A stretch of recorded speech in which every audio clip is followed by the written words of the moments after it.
हज़रत मोहम्मद सल्लल्लाहु अलैहि वसल्लम ने फरमाया, अल्लाह ताला ने बच्चेदानी पर एक फ़रिश्ता मुकर्रर फरमा रखा है।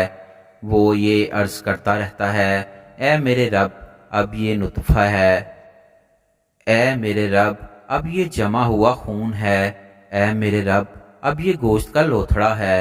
अल्लाह ताला के सब कुछ जानने के बावजूद अल्लाह ताला को मुख्तलिफ शक्लें बताता रहता है।